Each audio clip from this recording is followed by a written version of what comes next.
This is America in the Morning from Westwood One. Good morning, I'm John Trout. It's Wednesday, February 28th, 2024. Here's what's coming up on America in the Morning. Another primary in the books, and we look ahead to Super Tuesday. I just got one more fella I got to catch up to. I'm Clayton Neville. President Biden is pushing Congress's top 4 leaders to move fast. Congress's responsibility from the government. Sagar Meghani, Washington.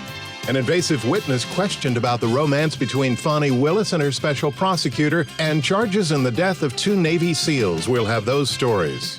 Stocks open today after yesterday's mixed market day, and Marriott gets on the Taylor Swift train. I'm Jessica Ettinger. Court documents are shedding new light on details in the killing of a Georgia nursing student. I'm Jennifer King. And what to do with stacks of Russian money, all ahead on America in the Morning.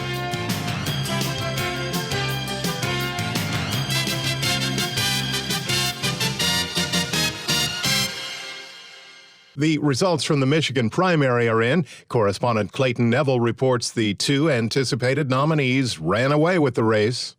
In the Republican primary in Michigan, the support for former President Donald Trump was clear. The race was called shortly after the polls closed as Trump beat former South Carolina Governor Nikki Haley handily. It's been a trend so far this election season. Haley, though, vowing to stay in the race, at least through Super Tuesday. She was asked by CNN if it's possible the Republican Party has become the party of Trump. It is very possible. And, that's what we're doing is if 70% of Americans say they don't want Donald Trump or Joe Biden, we are giving them an option. What I am saying to my Republican Party family is we are in a ship with a hole in it. And we can either go down with the ship and watch the country go socialist left, or we can see that we need to take the life raft and move in a new direction. That's what this is about. It is very telling when now the RNC is not about winning races up and down the ticket. The RNC is now about Donald Trump. They made that very clear. Haley already campaigning in Super Tuesday states ahead of the March 5th primaries. She was in Centennial, Colorado, holding a rally. I defeated a dozen of the fellas. I just got one more fella I got to catch up to. Haley maintains she's not going anywhere. In fact, she's focused on the percentage of votes she took away from Trump, which she believes could potentially hurt him in November. For Democrats, 117 delegates were up for grabs as President Biden took Michigan. And there's some pushback against Biden, specifically from groups calling for a ceasefire in Gaza, threatening to pull their support for the president if the U.S. continues to support Israel in its war with Hamas.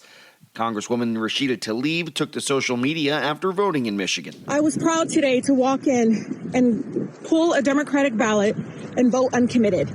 This is the way we can use our democracy to say, listen to Michigan. Focus now officially shifts to Super Tuesday as both Trump and Biden head for the southern border this week on separate trips. Haley charging forward on the campaign trail. I'm Clayton Neville. With a potential government shutdown looming, the stalemate over getting more aid to Ukraine and Israel continues, with the White House urging the House Republican leader to move faster. As Washington correspondent Sagar Meghani reports, President Biden hosted the top 4 leaders of Congress at the White House, and the message: get it done. We got a lot of work to do. On averting a looming partial shutdown this weekend. It's Congress's responsibility from the government. And helping Ukraine. The need is urgent. After the meeting. One of the most intense I have ever encountered in my many meetings in the Oval Office. Senate Majority Leader Chuck Schumer says he, GOP counterpart Mitch McConnell, top House Democrat Hakeem Jeffries, and both the president and vice president made clear to House Speaker Mike Johnson Ukraine funding cannot wait. We would, in all likelihood, lose the war. But Johnson never mentioned Ukraine aid to reporters afterward, insisting there's another priority. I was very clear with the president and all those in the room that the House is actively pursuing and investigating all the various options on that, and we will address that in a timely manner. But again, the first priority of the country is our border and making sure it's secure. The Speaker has so far refused to bring the security aid up for a vote. It is top of mind for all the American people for that reason. So I brought that issue up repeatedly today in that room and again one-on-one with the president. I think that's our responsibility to bring that up. At the White House. What do you mean by that? I can tell you, to the Ukrainian soldier on the battlefront, timeliness is now. National Security spokesman John Kirby. We're already, in some ways, too late. Saying Ukrainian forces have lost one key town due in part to a lack of ammunition. They are certainly beginning to lose territory that they had clawed back from the Russians. And now they have to give it back to the Russians because they can't fight them off. Kirby says the Ukrainians simply deserve better. It's not running out of courage, they're running out of bullets. Sagar Meghani, Washington. Courtroom testimony in the case involving Atlanta's district attorney when America in the Morning continues after these messages.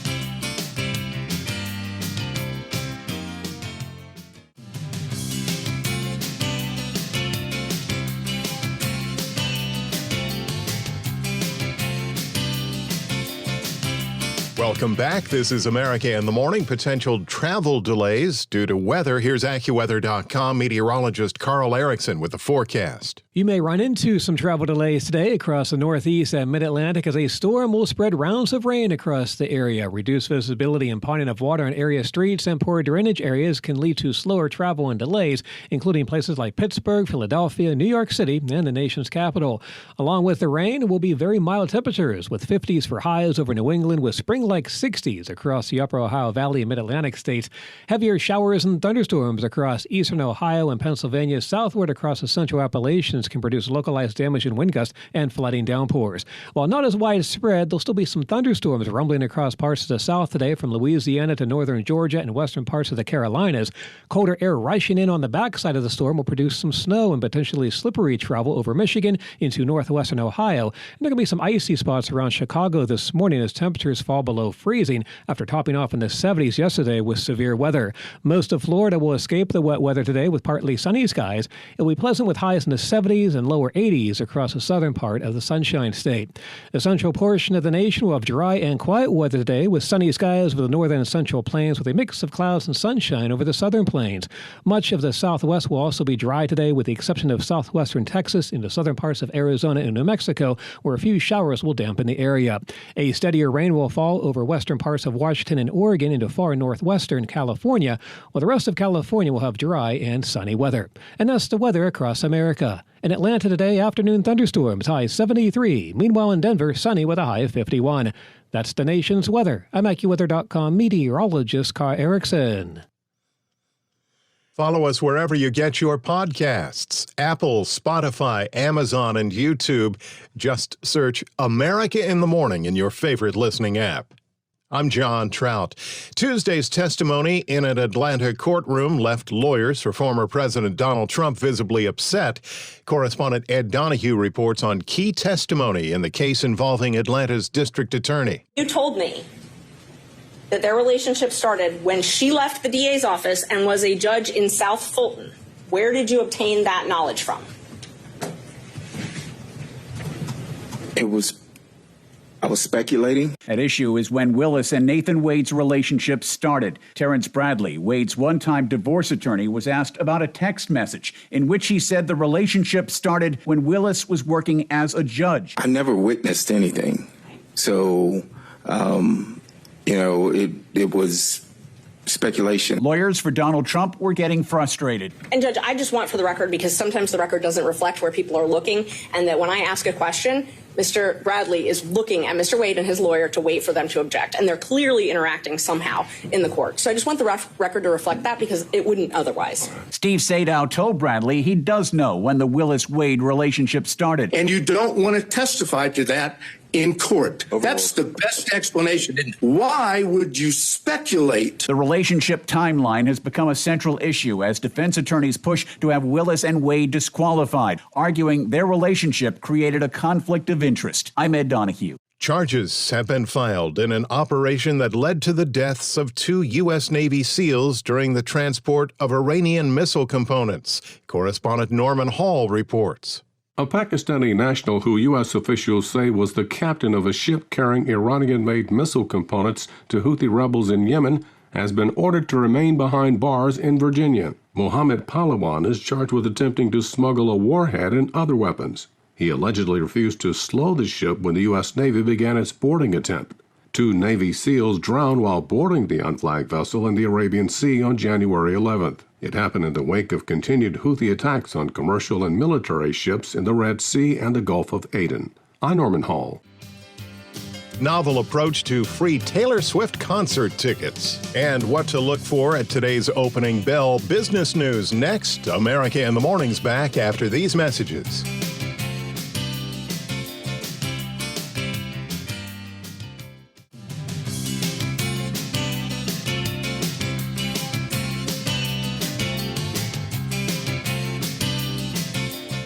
We're back on America in the Morning.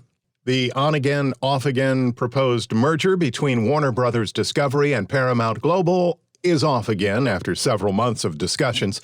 Paramount Global, whose stock is trading near a one-year low, had already said no to a $14 billion bid from a group led by Byron Allen before WBD swooped in. Reports say Skydance Media, a film and TV studio run by David Ellison, is still considering making a bid. Warner Brothers Discovery shares are also at a 52-week low after a not-so-stellar earnings report, and Paramount reports their earnings today.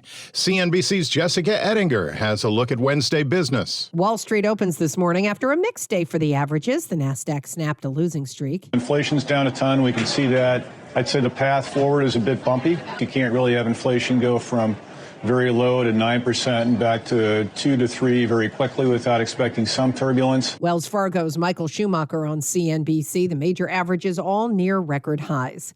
Healthcare giant United Health is the target of a Department of Justice antitrust investigation into relationships between the doctor groups it owns and its insurance unit.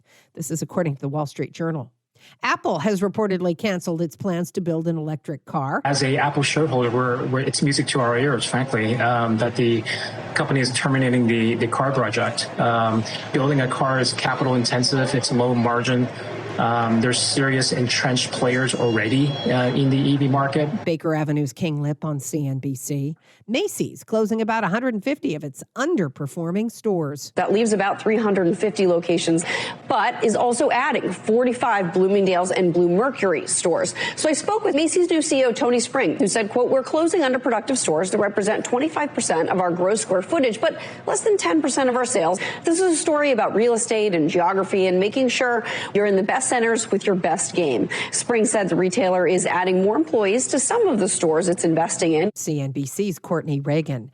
Hybrid vehicles lead Consumer Reports' top 10 new vehicle picks. Toyota, with the most top picks of any car maker. It had 4 in the top 10, all hybrids or plug-in hybrids. Number 2 was Subaru, with 2 models in the top 10. Points at Marriott for hotel stays may be going swift. Well, I did not have concert tickets on my bingo card for Marriott's frequent stayer program, but it's happening. 500,000 Marriott Bonvoy points could get you a fancy trip to a major global city, or it could earn you a pair of tickets to see Taylor Swift. The hotel brand now offering a special package that includes a pair of tickets to see Swift, a 2-night hotel stay, dinner, a spa treatment, and transportation to and from the concert. This sounds like a good deal. CNBC's Tyler Matheson. Marriott is a tour sponsor.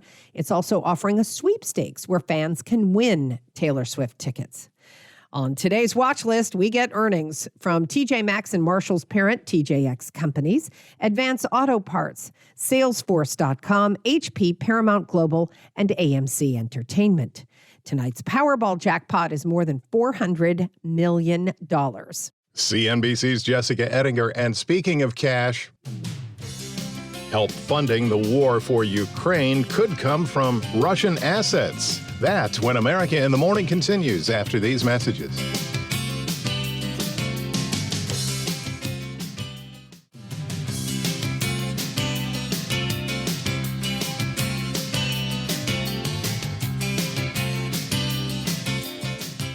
Welcome back. This is America in the Morning.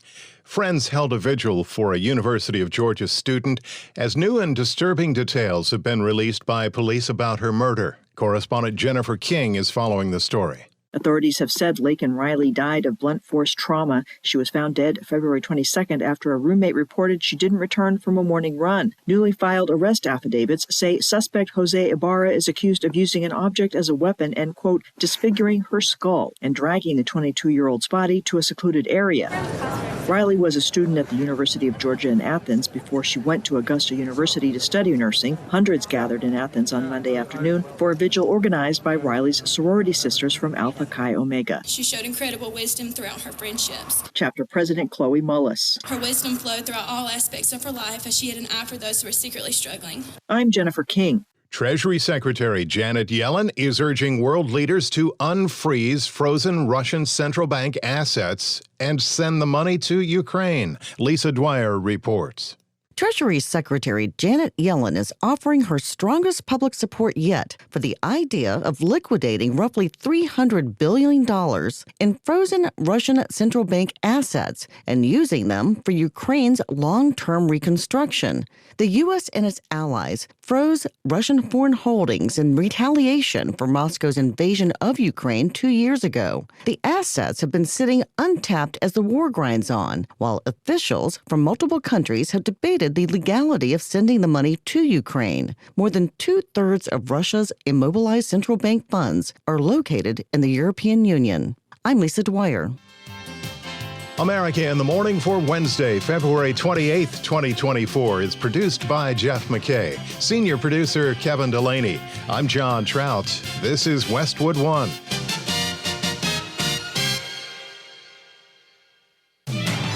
This is America in the Morning from Westwood One. I'm John Trout. Coming up this half hour, from Michigan, the votes are in. We'll have the results. In the race to avoid a government shutdown Friday night, congressional leaders discuss aid to Ukraine with President Biden. I'm John Stolness in Washington. A bill to protect IVF treatments. I warned that red states would come for IVF. I'm Linda Kenyon in Washington. More help coming for wildfire victims in Hawaii. Blanketing smoke in bright orange skies. Wildfires from the Texas Panhandle to Oklahoma. I'm Clayton Neville. Wendy's says it's going to test surge pricing at restaurants as early as next year. I'm Ed Donahue. Former daytime talk show host Wendy Williams is facing a dementia diagnosis and concerns from her family. I'm Kevin Carr. Back after these messages.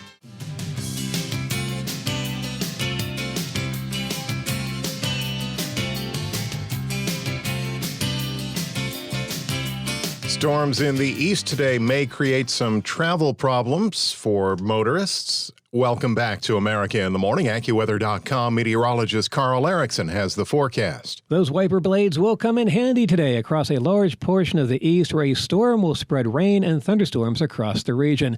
Spring-like warmth will be accompanied by periods of rain across the northeast and mid-Atlantic today. Reduced visibility, impounding of water in area streets, and poor drainage areas can lead to slower travel and delays, including places like Boston, Philadelphia, and New York City. Heavier showers and thunderstorms across eastern Ohio and Pennsylvania southward across the central Appalachians can produce localized damage in wind gusts and flooding downpours. Although not as widespread and intense, there'll be a scattering of showers and storms across the south as well today, primarily from Louisiana to northern Georgia and into western parts of the Carolinas.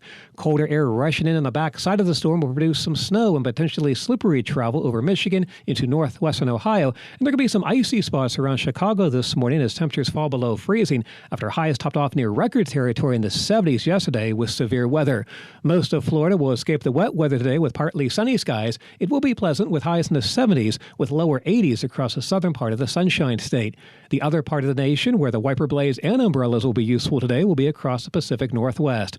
Rain will fall over western parts of Washington and Oregon into far northwestern California, while the rest of California will have dry and sunny weather. Much of the Southwest will be dry today with the exception of southwestern Texas into southern parts of Arizona and New Mexico, where a few showers will dampen the area. The central portion of the nation will have dry and quiet weather today with sunshine over the northern and central plains, with more in the way of cloud cover but generally dry weather over the southern plains. That's the nation's weather. I'm AccuWeather.com meteorologist Carl Erickson. Follow us wherever you get your podcasts. Apple, Spotify, Amazon, YouTube. Just search America in the Morning in your favorite listening app. I'm John Trout. There were no surprises in the Michigan primaries as President Joe Biden on the Democrat ticket and Donald Trump for the Republicans each were declared the winner seconds after the polls closed. However, each candidate did leave the Wolverine state with concerns. For Trump, despite his large victory, his last remaining rival Nikki Haley did receive more than a quarter of the vote in a state vital for his chances of winning back the presidency. For Biden, who was favored to win by 8 in 10 Democrats, there was a large block of people who pulled the lever for uncommitted, a protest vote against his policies regarding the war between Israel and Hamas in a state with a very large Arab American population. Up next, for Trump, a Saturday primary in Idaho and Missouri, and Monday's North Dakota primary Monday before the candidates head into next week's Super Tuesday, where 874 Republican delegates and more than 1,400 Democrat delegates are at stake. America in the Morning continues. As Russia makes gains on the battlefield in Ukraine, lawmakers continue wrestling over funding the Ukrainian war effort as they race to avoid a partial government shutdown this Friday at midnight. John Stolnis has more from Washington. The four top congressional leaders met for a couple of hours with President Biden at the White House yesterday for a series of budget discussions. At the heart of those talks, kickstarting the stalled foreign aid supplemental package that would free up billions of dollars to help send weapons and ammunition to Ukraine. Sitting with the leaders in the Oval Office, President Biden stressing the urgency of the situation. I think the need is urgent. I hope we get to speak to that a little bit. And I think the consequences of inaction every day in Ukraine are dire. After the meeting, Democratic Senate Majority Leader Chuck Schumer said the U.S. must fulfill its obligations to help Ukraine fend off Russian aggression, or there will be consequences, not just for Ukraine. The presidents of North Korea and Iran would be emboldened, thinking that the United States was this soft, fat country that lost its way and would take advantage. Republican House Speaker Mike Johnson says while he supports funding Ukraine, his members are prioritizing border funding first. The House is actively pursuing and investigating all the various options on that, and we will address that in a timely manner. But again, the first priority of the country is our border and making sure it's secure. National Security Council spokesman John Kirby wants to know what Speaker Johnson's definition of timely is. Timeliness is now. It's right now. As you and I just came back from the weekend, the Russians started taking some other towns and villages. Now, they didn't, nothing to the significance of Avdiivka in terms of the logistics hub that they want to create there. But they're on the move. This is not some frozen conflict. Ukrainian President Volodymyr Zelensky was in the United Arab Emirates yesterday, meeting with Saudi Crown Prince Mohammed bin Salman as the Saudis tried to position themselves as potential mediators to end the war between Ukraine and Russia. Putin's forces have made inroads in eastern Ukraine, thanks to an influx of soldiers and weapons supplies, as Kyiv waits for more aid to arrive from Western allies and the United States. John Stolnis, Washington. Illinois Democratic Senator Tammy Duckworth is introducing a bill today to preserve access to IVF treatments. Correspondent Linda Kenyon has that story from Washington. Senator Duckworth says her bill will help protect women and their reproductive rights. I'm headed to the Senate floor to call on my colleagues to pass, via unanimous consent, my Access to Family Building Act, which would ensure that every American's right to become a parent via treatments like IVF is fully protected. The legislation is a direct response to an Alabama Supreme Court ruling that said frozen embryos are considered children under law. The ruling led some Alabama IVF clinics to suspend treatments due to concerns about civil or criminal prosecution. Dr. Janet Booknott is a fertility specialist in Alabama. To have to cancel a treatment is just devastating. She tells CNN the state legislature must step in. At this point, we're in a position where the only thing we can do is advise us all to hold and ask our leaders in this state to create the protections that we need to pick back up our treatment. For Republicans who may not support her bill in the U.S. Senate, Senator Duckworth says this. I struggle to understand how politicians who support this kind of policy can possibly call themselves pro-life. And she says that's exactly why her bill is needed. I warned that red states would come for IVF, and now they have. Senator Duckworth, a mother of two and a disabled military veteran, knows the importance of IVF firsthand. My infertility would become one of the most heartbreaking struggles of my life.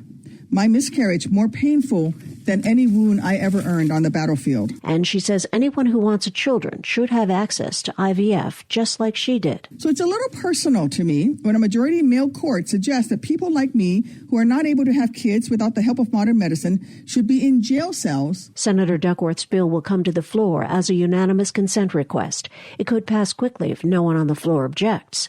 But Senate conservatives have already signaled they will object, in part, calling IVF a states' rights issue. If the bill is blocked as expected, it could be referred to a committee where it will go through the slow-moving legislative process. Or it could be tabled, a move that essentially would kill the bill before it could be considered viable. Linda Kenyon, Washington. Hawaii's governor says a $175 million fund to compensate families of people killed in the deadliest U.S. wildfire in more than a century will begin accepting applications at the end of the week. Lisa Dwyer has details. Governor Josh Green says the fund for Lahaina wildfire victims will also pay those who were hospitalized with severe injuries. Families of those killed will receive $1.5 million after their eligibility is confirmed. Those seriously injured would receive a share determined by the judge. Green says the fund is an option for survivors who might be considering suing the state of Hawaii, Hawaiian Electric, or other utilities and landowners for their role in the blaze. Maui County has confirmed 101 people died from the August 8th wildfire. 2 people are still missing. I'm Lisa Dwyer. Wildfire in Texas, and AI meets fast food. Those stories and more when America in the Morning continues after these messages.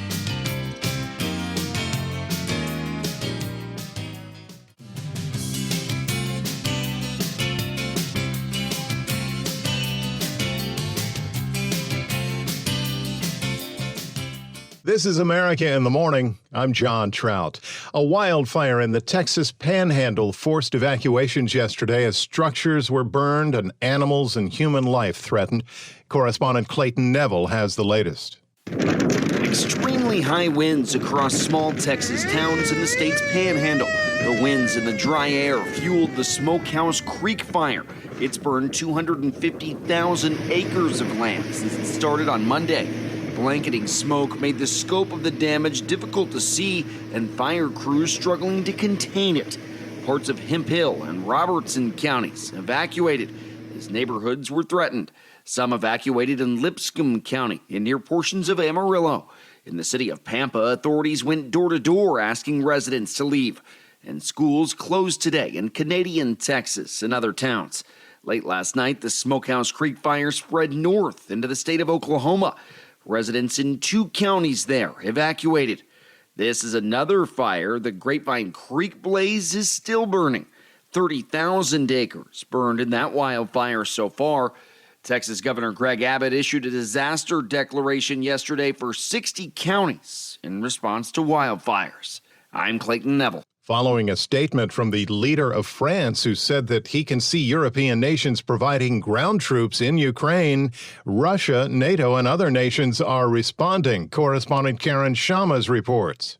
Both Germany and Poland have said they have no intention of sending troops to Ukraine. The announcements come amid reports that some Western countries may be considering doing so as the war with Russia enters its 3rd year. Meanwhile, Russia's Foreign Minister Sergei Lavrov warned against such ideas, saying, "Those who not only express such thoughts but even allow them in their heads should use these heads for more rational thoughts, safer for Europe."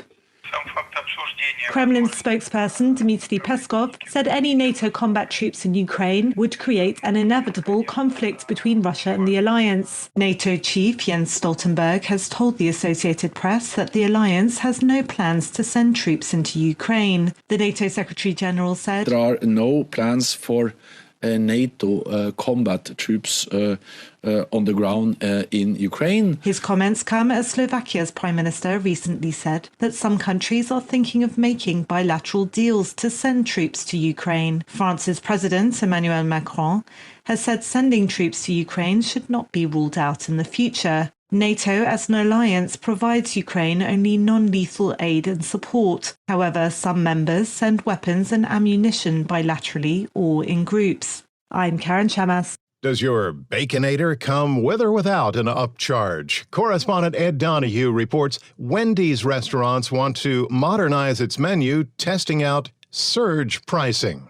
Surge pricing is a strategy being used by ticket sellers and ride-sharing companies. It's relatively new in the world of fast food. Wendy's will test fluctuating menu prices throughout the day based on demand. Demand for a Baconator or a Frosty goes up, so does the price.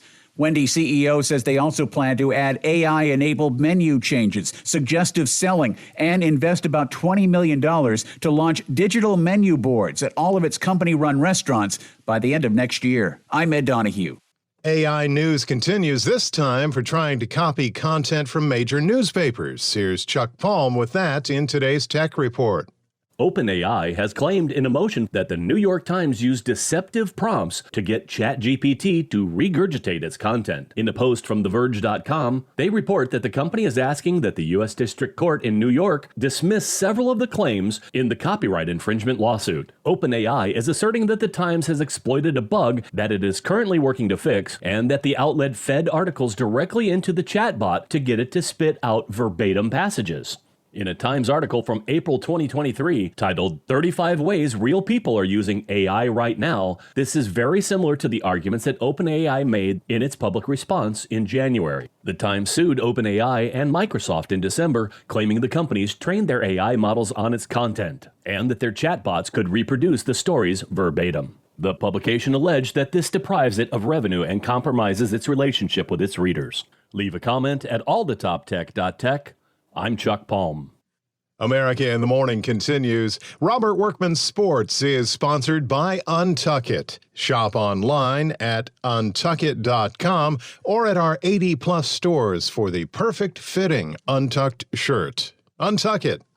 NBA Tuesday, the Celtics stormed past the 76ers 117-99 for their 9th consecutive victory. Coach Joe Mazzulla's team with the best record in the association. This game was probably one of our best games of the year. This game showed a template of how teams are going to guard us. Thunder rolled over the Rockets for their 6th win in a row. Timberwolves sashayed past the Spurs. Minnesota and Oklahoma City remain tied atop the West. Heat bounced the Blazers. 5 straight wins for Miami. 9 losses in a row for Portland. Warriors whacked the Wizards. Washington's 12th straight loss. Klay Thompson, 25 in his new role off the Golden State bench. There's also benefits too coming off the bench, like 25 minutes a night. I mean, that's starter minutes, so it's not that hard transition. Pistons bopped the Bulls to snap a 6-game skid. Big wins for the Pelicans, Hawks, Magic, and Bucks, and Max Strus sank a 59-foot shot at the horn to give the Cavaliers a 2-point win over the Mavericks despite 45 from Luka Doncic. College basketball, number 1 Houston stopped Cincinnati in their first game as the top team in the land this year. 6 straight wins for the Cougars. 7th-ranked Kansas lost to BYU. That snaps the Jayhawks' 19-game home winning streak. NHL, the Red Wings romped over the Capitals for their 6th win in a row. Predators nabbed their 6th straight, stopping the Senators. Golden Knights burned the Maple Leafs, ending Toronto's 7-game winning streak. Canadians over the Coyotes. Arizona has dropped 13 straight. Panthers edged the Sabres to move back into first place in the Atlantic Division. Jets bumped off the Blues to regain first in the Central. Flyers got 5 in the third to soar past the Lightning. Wins for the Flames, Avalanche, Hurricanes, Penguins, and Devils.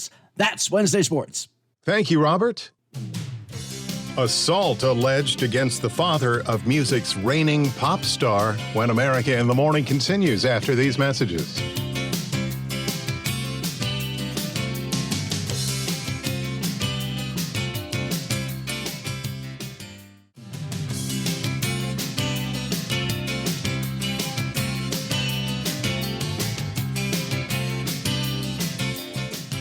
America in the Morning continues. The family of daytime talk show host Wendy Williams has expressed public concern about her health and well-being.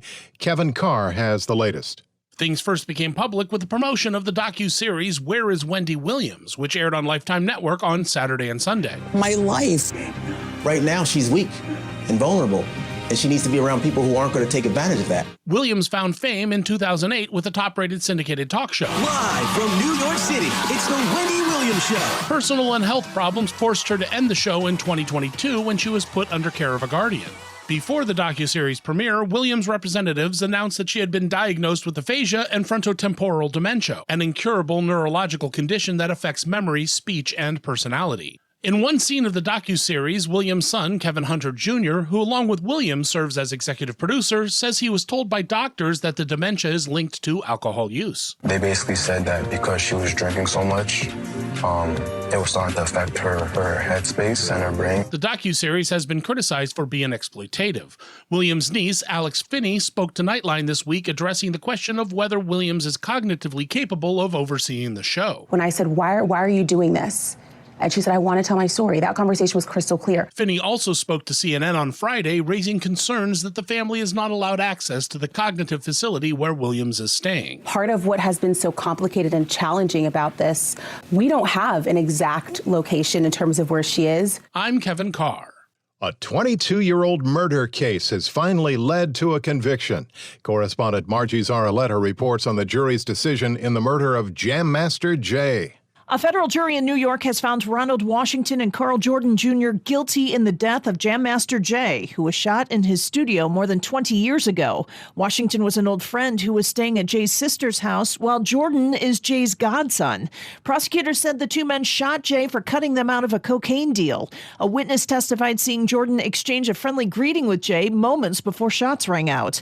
Neither Washington nor Jordan testified. Authorities had named Washington as a suspect as long ago as 2007.